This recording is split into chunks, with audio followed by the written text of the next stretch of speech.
말씀은 로마서 4장 3절입니다. 로마서 4장 3절. 성경에 무엇을 말하느냐? 아브라함이 하나님을 믿음에 그것이 그에게 의로 여기신 바 되었느니라. 아멘. 함께 나눌 주제는 성경이 말하는 믿음이라는 주제로서 은혜를 나누고자 합니다. 본문의 말씀을 통해서 성경이 무엇을 말하느냐라고 말씀하시면서 아브라함의 믿음을 아브라함 믿음으로 하나님께서 그를 어렵다라고서 인정해 주셨다라는 것입니다. 또 그러므로 이 16절을 통해서 말씀하시기를 아브라함의 믿음에 속한 자에게도 그러니라. 아브라함은 우리 모든 사람의 조상이다라고 말씀하셨습니다. 그러므로 율법에 속한 자나 율법에 속하지 않은 자나 누구든지 이스라엘 밖에 있는 사람은 이제는 모든 사람의 믿음의 조상이 되었다라고 말씀하십니다. 그러므로 이제 성경은 아브라함이 하나님을 믿음으로 하나님으로부터 의롭다함을 인정하는 것 같고, 또 아브라함이 하나님을 경험한 그 믿음의 삶을 하나님께서는 성경을 통해서 모든 믿는 사람들의 그 삶을 살아가기를 원하는 바라는 목적에서 이제 성경이 로마서가 기록이 되었다라고 하는 것입니다. 그러면 하나님께서 아브라함을 우리 모든 믿는 자의 믿음의 조상으로서 하나님께서 우리에게 믿음의 모델로서 우리에게 주셨다라고 하는 것입니다. 그러므로 여기서 이제 아브라함이 의를 얻은 믿음은 어떤 믿음인가라는 것을 성경은 말해주고 있고, 그러므로 아브라함이 믿었던 그 믿음으로 말미암아 우리가 하나님으로 말미암아 의롭다함을 인정받는 그것이 첫째로 필요하다라는 것입니다. 아브라함은 창세기 15장 5절 6절에서 그는 나이가 많았고 또한 그와 같은 때에 그가 스스로 생각해도 나도 나이가 많고 내 아내도 나이가 많고 이제는 내가 산이라 갖는 것이 불가능하다라고 생각했으므로 그는 자기가 길리온 종 중에서 엘리에셀을 그를 상속자로 생각하고 있었다는 것입니다. 그러므로 그때에 하나님께서는 아브라함을 이제 찾아오시고 아브라함에게 너의 종 중에 그가 너의 자녀가 될 것이 아니다. 너는 눈을 들어서 하늘을 바라보라. 네가 별을 셀 수 있느냐? 그처럼 너의 자손을 많게 하리라 라고 말씀을 하셨을 때에 아브라함은 그 하나님의 말씀을 이성과 상식으로서는 전혀 받아들일 수가 없었지만은 자기의 말씀하시는 분이 전능하신 하나님이시므로 그 말씀이 그렇게 된 줄을 믿었으므로 그 믿음을 보시고 하나님께서 어렵다라고서 인정해 주셨다는 것입니다. 그러므로 그 믿음은 이제 로마서에서 18절에서 말씀을 하시기를 그때 아브라함 나이가 100살이 되었었다. 100살이 되었을 때도 그 전능하신 하나님께서 말씀하신 말씀을 전혀 의심치 않고 동일하게 믿었다라고 말씀을 하십니다. 그러므로 아브라함은 이성과 상식으로서 전혀 바라볼 수 없는 그 같은 나이였지만은 그러나 100세가 되어서도 동일한 믿음을 가졌다라고 말씀을 하십니다.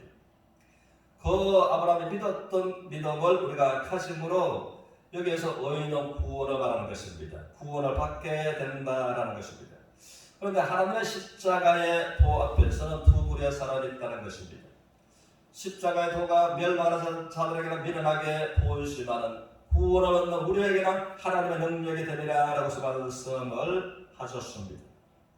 그러므로 이제 십자가의 도를 아브라함처럼 믿는 데 있어서는 이 세상의 지혜로 이 세상의 총명으로만 믿을 수가 없다라고서 고린도전서 1장 19절 이하에서 말씀하고 계시는 겁니다. 그러므로 아브라함이 전혀 바라볼 수 없을 때에 믿을 수 없을 때에 사람의 상식으로는 믿을 수 없을 때에 그와 같은 때에 전능하신 하나님이 나에게 말씀하심으로 전능하신 하나님을 믿었으므로 의로 인정을 받은 것처럼 그러므로 십자가를 우리가 이 세상의 지혜로 이 세상의 총명으로 십자가를 바라볼 때에 말할 수 없이 미련함으로 믿어질 수가 없다는 것입니다. 그러나 전능하신 하나님께서 통일하게 십자가를 통해서 말씀하시는 그 하나님을 인정하고 믿을 때에 아브라함처럼 의를, 아브라함처럼 이 악한 세대에서 구원을 받는 것을 하나님이 말씀하고 계신다는 것입니다. 그리고 두 번째는 아브라함은 시험을, 하나님으로부터 온 시험을 믿음으로 잘 감당했던 사람이었다고 하는 것입니다. 그리고 성경은 시험을, 두 종류의 시험을 말씀하고 있습니다. 첫 번째는 하나님께로부터 오는 시험은 우리가 믿음으로 잘 감당을 해야만 되는 것입니다. 또 두 번째 시험은 이 악한 마귀로부터 오는 시험이기 때문에, 마귀로부터 오는 시험은 우리 주님께서 사단아 물러가라 라고 말씀하신 말씀처럼 너희는 하나님께 순복할지어다 마귀를 대적하라 그러면 너희는 피하리라 라고 말씀하신 말씀처럼 마귀로부터 오는 시험은 우리가 믿음으로 굳게 서서 대적할 물리칠 시험이라는 것입니다. 이에 관해서 하나님으로부터 오는 시험과 마귀로부터 오는 시험을 야고보서 1장 12절 이하에서는 자세하게 이제 말해주고 있다고 하는 것입니다. 그러므로 아브라함은 하나님께로부터 오는 시험과 마귀로부터 오는 시험을 이제는 믿음의 횟수가 되어가면서 그것을 선명하게 분명하게 알았던 믿음의 조상이었습니다.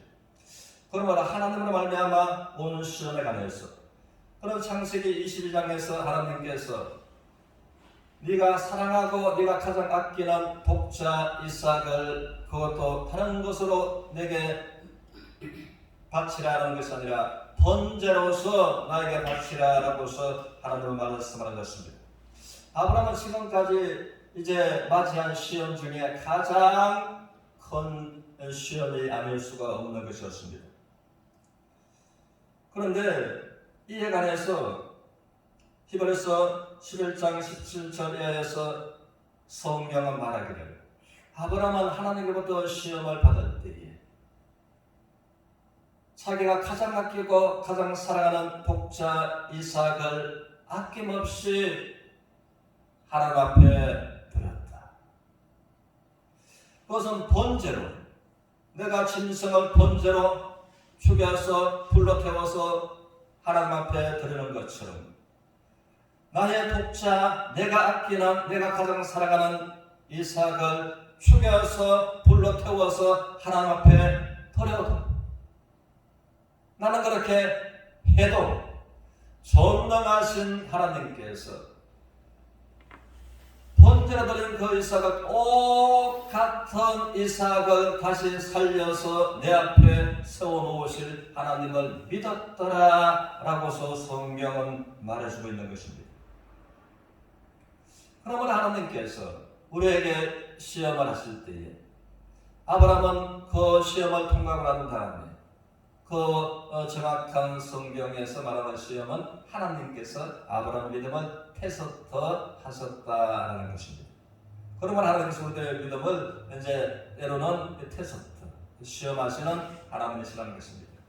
그리고 이제 마지막 고단이 그 시험 이후에는 전혀 하나님께서 아브라함을 이제 시험하지 아니하신 것이 또 성경에서 말하고 있는 것이라고 하는 것입니다.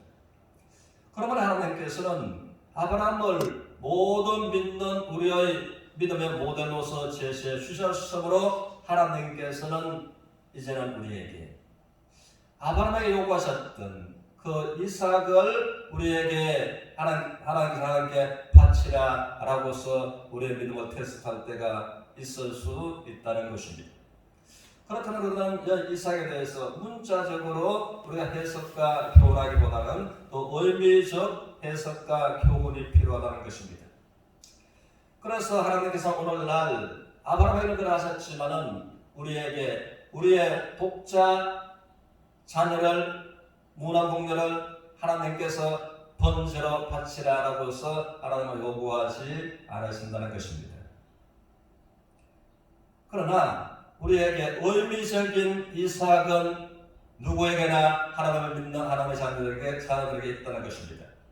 그러면 의미적인 그 이삭은 무엇인가? 하나님께서는 네가 가장 사랑하고 가장 아끼는 독자 이삭을 내게 바쳤도다 라고서 하는 말씀하신 말씀처럼 내 인생에 가장 사랑하는 것, 내 인생에 가장 아끼는 것, 그것이 우리 각자의 현대판 이삭이 될 수가 있다는 것입니다. 그러므로 이것은 하나님 앞에 드렸으므로, 그러므로 하나님을 경외하는, 하나님을 사랑하는 그 마음이 내가 가장 아끼는 것, 가장 귀한 것보다도 더 마음의 비중이 컸으므로 하나님의 말씀에 거침없이 독자 이삭을 드림으로 말미암아 그의 행함으로 그가 믿음으로 의롭다함을 받은 것을 행함으로 증명한 것이 아브라함이었다고 하는 것입니다. 그러므로 하나님께서 아브라함으로 하여금 하나님을 순간순간 범사에 경험하게 축복하게 하셨던 그 하나님 앞에 우리가 아브라함처럼 믿음으로 의롭다함을 구원함을 받고 아브라함처럼 행함으로 의롭다함을 받은 것을 증명하는 그 믿음으로 하나님을 경험하면서 하나님과 함께 동행하는 서로가 되시기를 주님의 이름으로 축원합니다. 아멘.